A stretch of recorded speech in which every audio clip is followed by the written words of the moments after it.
This is a review of my Stu Hagan gauge faces for my 95 Toyota Supra twin turbo, now single turbo.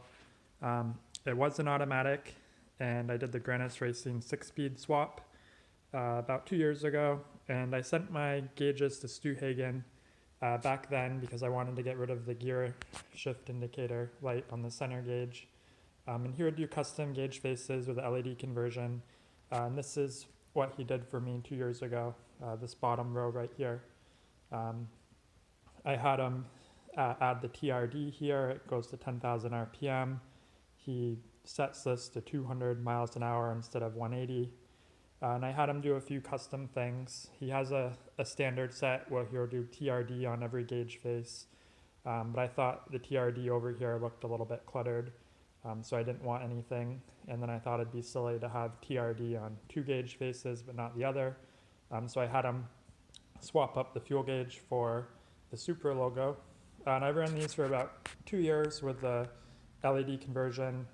They work great, but he recently released a matte finish for the gauges, and the matte finish matches the stock finish a lot better. You can kind of see it here. It's a little bit of glare, I guess, from the cover, but the matte finish is a much closer look to stock than the other faces you'd use. The other faces have a glossy finish. They look a little bit darker, but you get them at the right angle and the right reflection. Come over here in the sun probably. They'll have a glossy appearance to them. So at night or when it's dark out or if you got the top on, they look great. They look perfectly fine. But on a really bright day or when you have the top off and the sun kind of comes over your shoulder at the right angle, you could see the glossiness. It'd really stand out. So when he started offering his matte finish, I sent him in to be swapped out. He charges an upgrade fee. I think it's around $50 or so per gauge. Well worth it. Even if you've already had his custom gauge faces in the past, it's well worth the upgrade. If you're buying new, you can just buy these. It'll be a lot more expensive because you're still gonna have to do the LED conversion than just the upgrade cost, but highly recommended. The gauges will be kind of bright, and if you're like me and bright lights kind of bug you at night, you can add an extra dimmer here. The stock rheostat will work. It will dim the gauges, but I found that they're a little bit too bright for me, and Stu will give you the part number if you want to buy this variable resistor. I think it goes from 0 to 200 ohms. He's got a red wire on the back of the cluster that he runs out and puts a loop in, and you can just cut that wire, and that's where the resistor will go. I also had him do the climate control for me, the Havoc. He's done this for a while. He'll replace all the buttons with new OEM ones because they'll be all yellowed. So look nice and white. And I'm going to show these lit up once I get everything back installed in the car. But I didn't have him do any work to this. It's the same as it was 2 years ago. Still works great. But I did tweak a few things myself, and I'll show pictures of what I did. But these indicator lights right above the buttons, I found those to be a little bit too bright for me.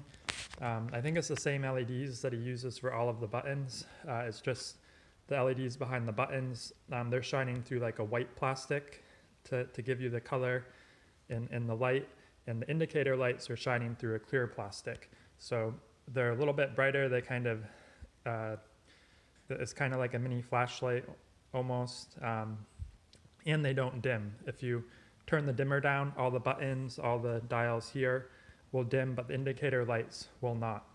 The only time they adjust is when you turn the headlight switch on. They're a little bit brighter when the lights are off, and they're a little less brighter, but still super bright when the lights are on. So I took it apart. I was going to try to do something with the resistors to make them a little bit less bright. but it looked a little bit too complicated for me. There is a plastic a plastic ridge behind all of them. It's flat and the LEDs are kind of sunken in it. And what I did is I just put a little strip of 15% window tint across each of them. And that seems to make it the perfect amount of brightness. It's not too bright. There's no like glow outside the button. It's just lit up the right amount. So I'll have pictures on what I did there. And if anyone's wondering, this is the BTI gauge for interfacing with standalone ECUs.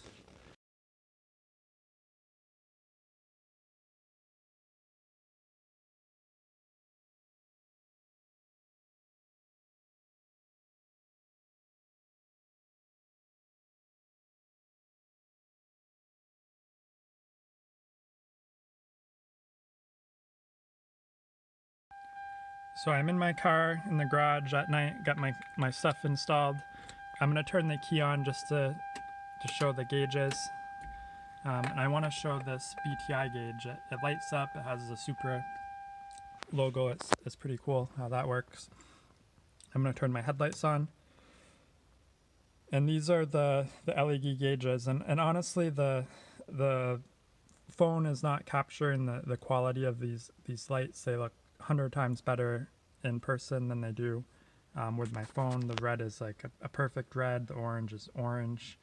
The needles look really nice. The blue is blue. The white is white. There's no bleeding or anything like that. Everything is just nice and crisp. I do have the gauge cluster wired into the secondary resistor. There's that 0 to 200 ohm resistor. And what you would do is you take your stock rheostat and you turn that all the way up, and then you will adjust that resistor to where you'd want the max brightness to be. So 0 ohms is going to be max brightness, so you start adding more and more resistance to where you're happy with it, where you say, this is the max brightness I would like my LEDs at night.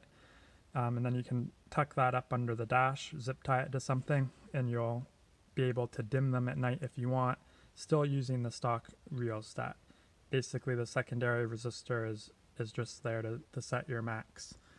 The climate control, I don't have that wired up to a secondary resistor. I'm going to try it like this. But Stu did send me a picture. There is a wire going to one of the orange connectors in the corner that you can cut and add a resistor there as well. So you could do the same thing with the climate. I want to show you this indicator light just to show you the brightness with the tint. So with the stock rheostat and these gauges, you can actually turn it all the way to the left, and just about to the very end, the gauges will actually go out, but not this indicator light, because those don't dim at all with the rheostat. So right now I have the headlights on, but everything is turned off with the rheostat, or it's so dim that the LEDs can't operate because not enough voltage is going to them. So that those lights aren't bright at all. They're not annoying to me, and I have sensitive eyes at night. So let me turn the headlights off. So this is daylight mode, as if I didn't have any headlights on. Look how bright those are, and keep in mind this is with the 15% tint over them. I would say this is about as bright as they were prior to me installing the tint at nighttime. So that really bothered me. So I'm glad I installed that tint. I'm going to turn the headlights back on.